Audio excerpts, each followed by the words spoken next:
colegas senadores, esse é um momento extremamente importante para esse Senado. Eu ouvi aqui declarações e considerações de ordem até filosófica, mostrando que a opinião coletiva não é critério de verdade, que muitas vezes a opinião coletiva decide erradamente. E foram citados exemplos de erros de opinião coletiva, muito bem citados, aliás, pelo senador Márcio Bittar, quando a opinião coletiva elegeu Hitler, quando a opinião coletiva elegeu Mussolini, enfim. E a opinião coletiva do Brasil também inúmeras vezes errou, e errou feio, não é? Eu poderia citar alguns desses erros, mas não quero provocar polêmica nem despertar paixões de correntes políticas. Eu quero apenas dizer que a opinião coletiva, embora não seja critério de verdade, numa democracia ela é soberana, seja para o erro, seja para o acerto. Não existe outra forma de fazer democracia que não sendo o respeito à opinião coletiva. A maioria do povo decide o rumo que quer dar para o país. Nesse sentido, a maioria do povo deu um novo rumo para o Brasil. Nesse sentido, ela mudou o poder executivo, elegeu uma outra corrente de pensamento. Podemos concordar com essa corrente de pensamento, podemos divergir dessa corrente de pensamento vitoriosa, mas assim decidiu a opinião coletiva. Certo ou errado, é ela quem manda. Não sou um surfista, não sou uma folha solta ao vento.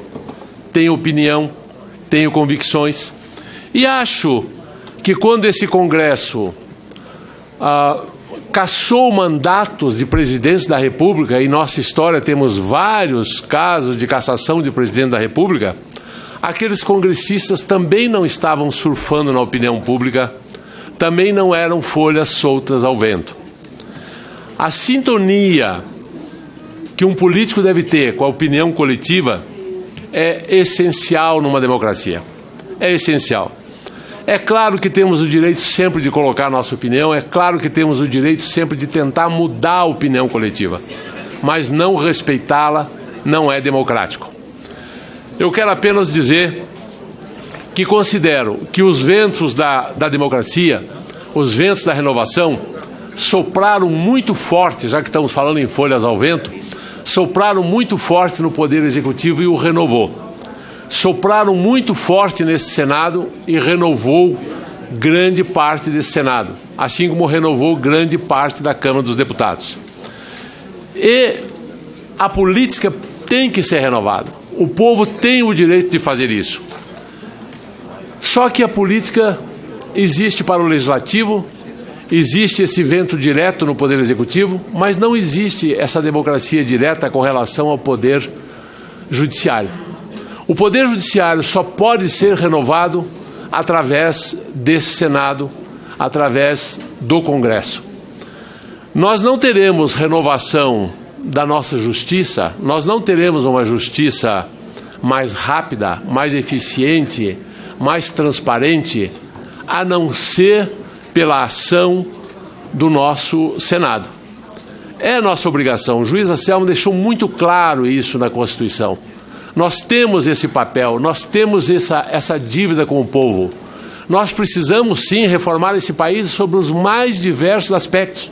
É preciso reformar a própria política, a própria legislação eleitoral. Nós temos um excesso absurdo de partidos políticos. É preciso reformar os tributos. Nós temos um emaranhado de tributos que ninguém se entende. É preciso renovar a Previdência, porque ela está levando o país à falência. E é preciso igualmente reformar o Judiciário, como é preciso também reformar as práticas do Senado. O requerimento do senador Lazier é claro nesse sentido. E nós precisamos mudar. O povo quer um novo Brasil. O povo quer um Brasil com uma outra face, uma nova maneira. O povo já não aceita mais essa coisa de que a autoridade pode sim submeter a vontade da maioria aos seus ditames. Não é mais possível continuar assim. Eu quero dizer que sou totalmente favorável a essa CPI. Apoio, assinei e assinarei de novo o requerimento feito pelo senador Alessandro. acho que está extremamente bem fundamentado. Acho que chega a ser engraçado que se exija tanto um fato determinado, quando na verdade se nega a instalação da CPI por um fato que não está determinado. Qual é o fato determinado que determina que ela deve ser arquivada? Não há, não citam. Ou seja, a regra vale para os outros, não para mim mesmo. O que conta é a vontade política, não é a lógica. Então é claro que temos aqui opiniões diferentes. É claro que todas as opiniões merecem ser respeitadas. Mas eu quero dizer com muita clareza, não sou uma folha ao vento. Estou em sintonia, sim, com a maioria da população brasileira. Estive, e foi por isso que ela me deu 3 milhões de votos para a minha eleição. Falava exatamente nessas propostas. Nas propostas de renovar a Previdência, na proposta de ter uma justiça mais rápida, na proposta de que a nossa justiça precisa ser reformada. Tenho conversado com membros do Poder Judiciário, inclusive do Supremo, me reservo o direito de não citar nomes, e tenho obtido a concordância deles de que realmente essa reforma é necessária. Ouvi de um deles que ele tinha menos poder no Supremo do que tinha um juiz de primeira instância, porque lá ele recebia um processo e quando estava pronto para ser relatado, ele tinha que entregar ao seu revisor, e o seu revisor não tinha data marcada para relatar o processo que coube a ele estudar. E eu disse a ele, por que o Supremo não muda isso? E ele me respondeu, porque foi feito para não funcionar. Isso eu ouvi de um magistrado, isso eu ouvi de um juiz do Supremo. Me perdoem, não vou revelar o nome, porque ele falou isso para mim em confidencialidade. Mas não estou inventando a história. Eu nem sabia como é que funcionava o Supremo por dentro. Foi ele que me explicou. Então está mais do que na hora de haver essa CPI. Não para decretar uma guerra entre poderes, para nada disso. Mas para que os problemas da justiça brasileira sejam levantados. E que se a CPI não chegar a conclusão nenhuma, ela terá chegado a um ponto muito importante, que é levantar o porquê que a nossa justiça é tão cara, tão demorada e funciona tão mal. Eu voto favorável ao voto em separado do senador Alessandro e acho que esse Senado estará deixando de prestar um relevante serviço à nação se essa CPI não for instaurada. Muito obrigado, senhor presidente. Eu que agradeço ao senador. Vendo que esse gráfico, gráfico, sabia disso, vai me dar 1 minuto só, peço a vossa paciência. Porque quero aqui, vossas excelências que estão na galeria, que são as minhas únicas vossas excelências, e o Brasil, a pátria amada. Eu queria me dirigir aqui rapidamente a um senador que eu nem sei se está presente, ao admirável senador Alessandro Vieira. Está presente?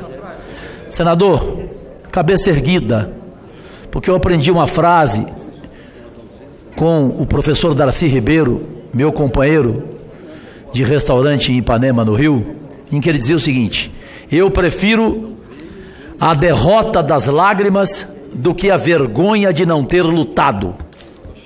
Foi difícil a derrota hoje, lá na CCJ, 19-7. Mas eu quero que o Brasil saiba do orgulho, presidente Paim, que dá a um juvenil desta casa como eu, embora experiente de vida, ter o prazer, e fico aqui emocionado, e reprisei nas minhas redes sociais hoje, com transmissão recorde de audiência, depoimentos que foram aulas de um ser humano como o senador Fabiano Contarato do Espírito Santo, que tem cada vez mais se orgulhar de Vossa Excelência, o preparo, a independência, a postura ética, ao votar a favor de uma CPI, porque não tem explicação o porquê não ter essa simples CPI, seus argumentos inquestionáveis, insofismáveis. O Brasil precisa saber dessas pessoas que existem aqui, desses empregados públicos que tem aqui. A mesma aula obtive do gaúcho senador Lazier Martins, colocando ponto a ponto, dizendo, por quê? Porque significa ter independência, ou seja, não ter nenhum motivo para sair nas ruas de cabeça erguida. O senador do Paraná, Orio Visto, também deu uma aula e depois ainda me questionou, com o seu voto evidentemente a favor da pátria amada, que deseja essa CPI, porque aqui ninguém é Deus. Ele perguntou a mim: senador Cajuru, por que um senador é contra a CPI? Uma simples CPI. Então, só para dizer a esses senadores e a outros senadores, respeitando aqueles que não votaram a favor da CPI, eu, para discordar de qualquer colega, eu jamais vou desqualificá-lo, mas o orgulho que os senhores deram a mim hoje, a senadora Zenaide falando de saúde, enfim, o orgulho que eu tive hoje, mesmo saindo daqui triste, derrotado nesse dia de hoje, lá na CCJ, mas o orgulho da companhia dos senhores supera qualquer lágrima. Muito obrigado de coração. Senador Cajuru, o senhor me permite, só porque foi citado, agradeço muito o apoio que o senhor vem dando, os vários colegas que vem dando, e registro que nessa disputa, nesse debate, a verdade, que é a primeira que sofre, ao final ela acaba sempre saindo vencedora. Não há como fugir da verdade. Por mais que se esforce, por mais que se produza papel vazio, a verdade vai se impondo. E nós vamos ter um caso, como bem falou o nosso colega Oriovisto, de uma CPI com fatos determinados que vai ser arquivada por um parecer com fato indeterminado. Ninguém logrou êxito, nenhum dos vários senadores que falaram hoje, nenhum, em apontar que fato seria esse que não pode ser objeto de CPI. Nenhum. A advocacia da casa, a consultoria da casa, o presidente da casa, vários senadores, ninguém teve essa capacidade de apontar que fato impede que nós tenhamos a CPI que o Brasil demanda. A resposta que a gente dá ao Brasil, Cajuru, é que a gente vai continuar na luta.